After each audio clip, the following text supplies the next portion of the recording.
Like and subscribe and click the bell icon to get new video updates.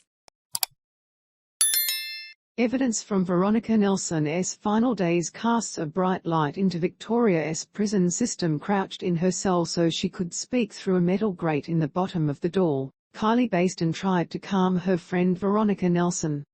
The family of Veronica Nelson have granted permission to use her image. She was screaming like she had a sharp, stabbing pain in her stomach and no one come down to help her, Ms Bastin told a coronial inquest this week. It was like a pain that was excruciating pain, and she's like I am in that much pain, I feel like I am going to die. Ms Bastin would have gone to support her, but the Dame Phyllis Frost women's prison was in lockdown overnight, so none of the women could leave their cells. Earlier that day, she helped a frail, alarmingly underweight Veronica down the Yarra Unit corridor to her new cell. Her friend was withdrawing from heroin, so Ms Bastin grabbed some cordial from her own cell to give her. She knows firsthand that sugar helps ease the painful process. She told the inquest her efforts weren't welcomed by the arrogant guards who had escorted Veronica into her cell. They tried to say I wasn't allowed to, and I was like, well, she needs it, she said. It was January 1, 2020, and Veronica Nelson was less than 24 hours from death. The Gunditjmara, Dja Dja Wurrung, Wiradjuri and Yorta Yorta woman died alone in her cell in the early hours of January 2, suffering from a rare medical condition that affects the intestine and heroin withdrawal. An inquest into her death has heard there were multiple missed opportunities to discover her critical illness and potentially save her life. Space to play or pause, M to mute, left and right arrows to seek, up and down arrows for volume.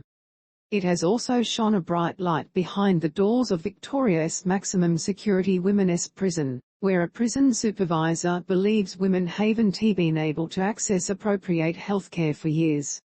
The inquest has heard the prison holds between roughly 350 and 580 women, and as many as 90% of them are withdrawing from drugs when they arrive. In Ms Bastin's experience, the support they receive is poor. They treat us as junkies, she told the inquest. She said women were given a generic withdrawal pack, regardless of their specific drug addiction history. Despite the Royal Commission into Aboriginal Deaths in Custody recommending more than 3 decades ago that prisoners have access to the same standard of health care as the general community, Ms Bastin said getting your hands on something as basic as Panadol takes hours, if they come.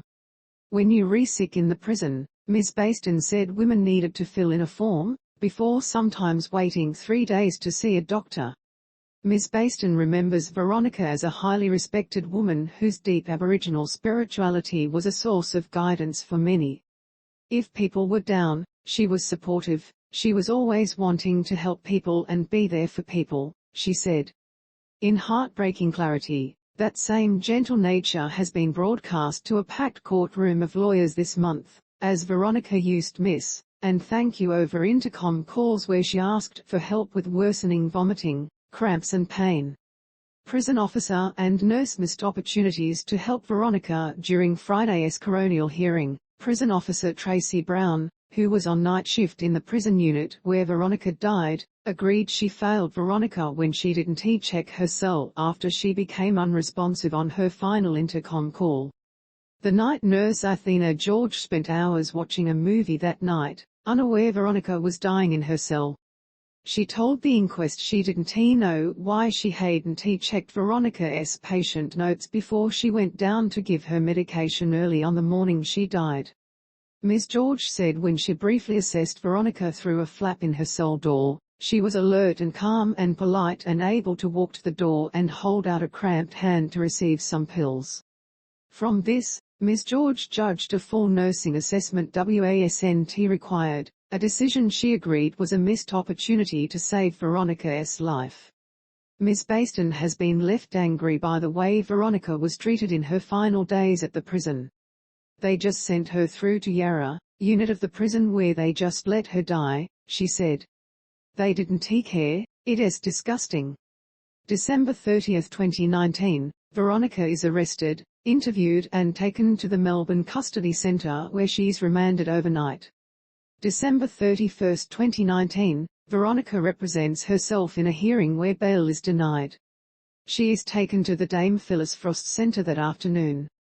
She is medically assessed by a doctor and nurse, before undergoing a mental health assessment by a psychiatric nurse. Overnight, she makes multiple calls to report cramping and vomiting and request a drink. January 1, 2020, Veronica makes more calls to report her